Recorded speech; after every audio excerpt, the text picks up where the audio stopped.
I gotta fix my sign. We getting crazy around here. Still painting. We got more to do. That's gonna all go around the base of the barn. But we gotta spread the snake stuff first. I want y'all to see these girls when I open it. And we think we have mostly hens now. I was thinking we had mostly roos. Y'all ready to go outside? Let's go outside. See the door, how we open it? Let's go outside. Good morning. Good morning, girls. Let's go outside. Tick, tick, tick, tick, tick, tick, tick, tick, tick. Maybe we have time to run around to the other side. And I'm trying to get that on that screw. Okay. There they go. They're going to be out before I get over there. And I'll be back up.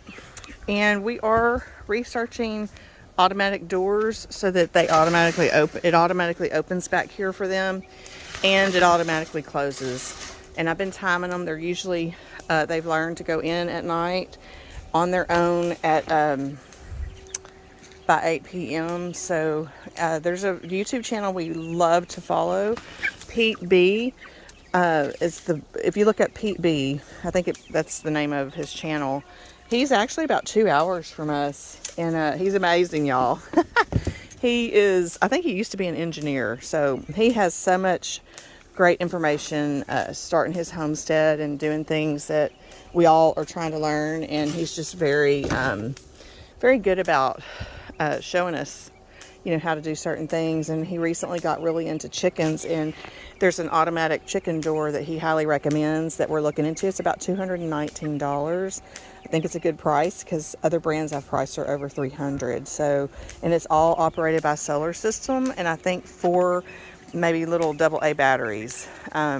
So anyway, that's coming soon, because when I go visit my family back in Mid-County, or like we were at the auction the other night and it went later than we expected. I worried to death to get home quickly to get the door shut. I don't want to be tied down like that. And I have been tied down like that before with our last chickens we had before we moved. So we're going to get it right this time. Put this here. This is screen from the farmhouse we just tore down, and my girls seem to like to get under there to hide for cover. They love hiding behind there, and that's one of the reasons I plan to do, the lemongrass in here and the permaculture concept out here. Not only will it give them places to hide with their dinosaur, if there was ever really dinosaurs, I don't know if they're lying to us, y'all, but whatever, instincts, it's going to give us food, because it's basically a perennial food forest that you can grow in your chicken run if you have a large enough, even if you have a small space, but if you do it right. And so videos that I've been watching and learning from, and my mom does it. She's already, I've told y'all before, she doesn't realize she's a permaculture chick, but I'm telling her. Anyway, you have to protect your plants for a while until they get real established. And then you've got them. So that's probably where my thornless blackberries are going to go. My elderberries right outside the fence here. It's a good, healthy, nutritional, medicinal treat for the chickens also. So anyway, I'll have more to come on that. And as I learn, I want to share with y'all. And I'll be posting videos on how that goes, the permaculture stuff.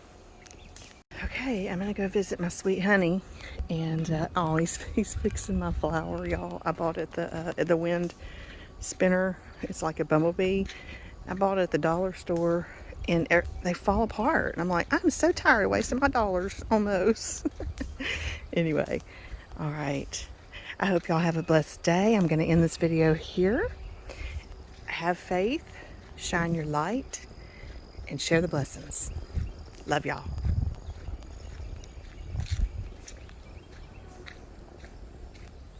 Hey, beautiful. Hi, beautiful. It's Aspen. I love you. I wanted y'all to see real quick. He went ahead and trimmed everything off so y'all can see what it looks like. He learned a lot about tomatoes from Roots and Refuge. Jess, she loves her tomatoes, and we love Jess. I love following their channel and seeing their blessings. It's just amazing, y'all. Go check them out, Roots and Refuge. Hey y'all, so we have pulled a lot of the onion. We planted a little too close. Our best onions are down there by Tony hanging on that wire. So we're learning and we're excited to do it again for the next season when it comes.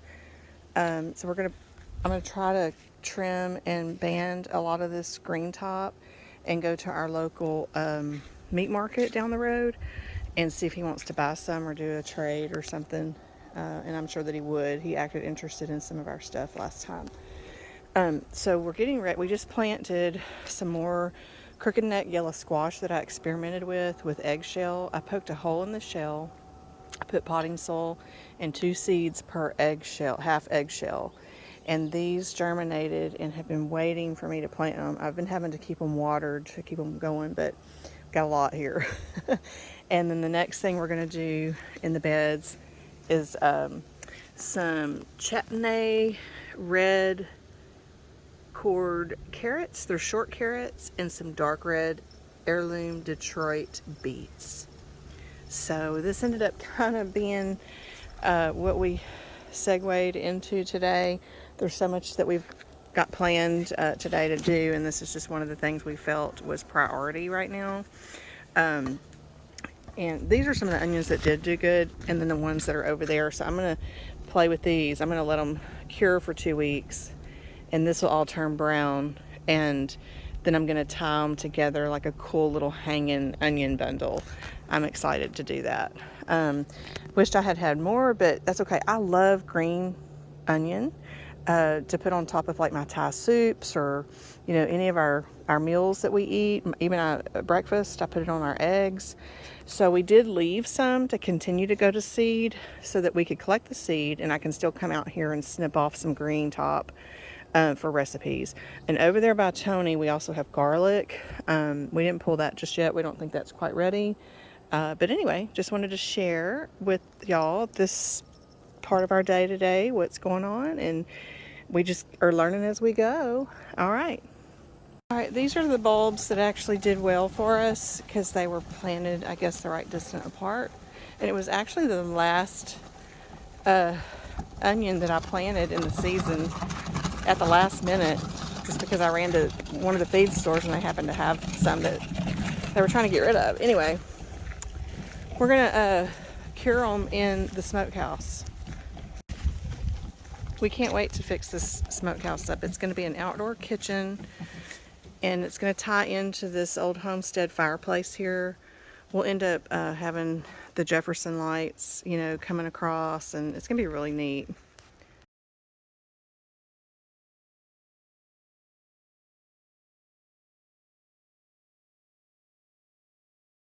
To video y'all after we hung them. It looks so cool. We love it. I love it. Look how cool that looks. So in 2 weeks, the green tops will be brown, and we'll cut them about 4 to 6 inches, and then I'll show y'all what we'll do with that next. So stay tuned in about 2 weeks, okay? Pass these beauties up. The previous owner planted these bulbs, and I just enjoy them every time they bloom this time of year. Are they beautiful? Beautiful. And you're beautiful, kitty kitty. Well, here's where we're at. We're cutting and we're chopping all the green tops. I'm hanging on to these. I'm going to look and see if they're safe to feed to my chickens. And then I'm going to replant these in some spaces just for me to have some fresh green top, because once you freeze it, it'll become slimy. And it'll be good for soups and dishes like that versus a salad fresh. Couple of ways we're going to preserve this. We're going to freeze them in Ziploc freezer bags in the freezer. We went ahead and mixed our white with the green because we don't care. That's how we use it anyway. And then I'm going to break out our dehydrator, and I'm going to dehydrate a bunch of this chopped onion so that I can possibly fill up a quart or a really large mason jar to dry can to use as a dry chive. And we're hopefully going to invest in a freeze dryer at some point. That would be my first choice versus a dehydrator, because it saves all the nutrients and anything that you freeze dry. Anyway, so we got a lot to do. I'll show y'all when we're finished. Show you our little setup. Johnny's got the wheelbarrow filled with water. We got a bucket of water, and we got the hose nearby. So we're making sure that we spray them all down and get all the dirt off also. Fun. A fun day in the garden doing onions. I love it. And she wanted to be here too, huh, Cut Cat? I love you.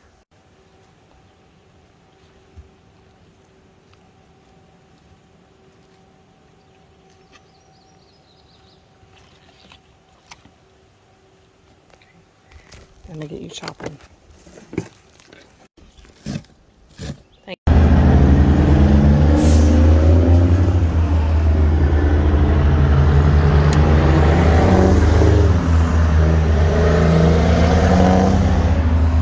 2 truckloads, y'all. We live around timberland, and they're cutting some pine right now.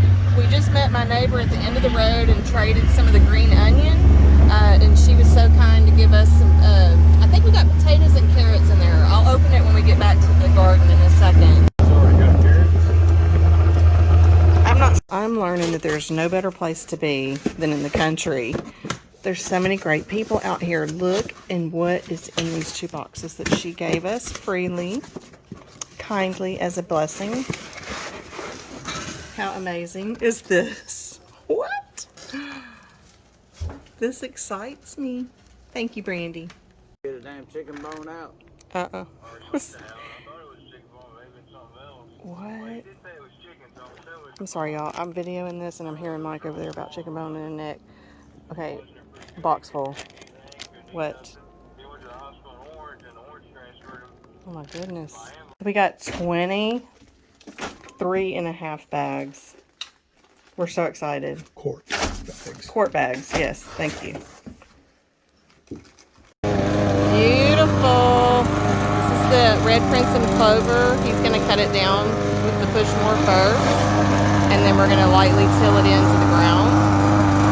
It's going to make that soil rich in nitrogen, and we're going to replant some of our onion roots here, and we're going to also do some purple whole peas.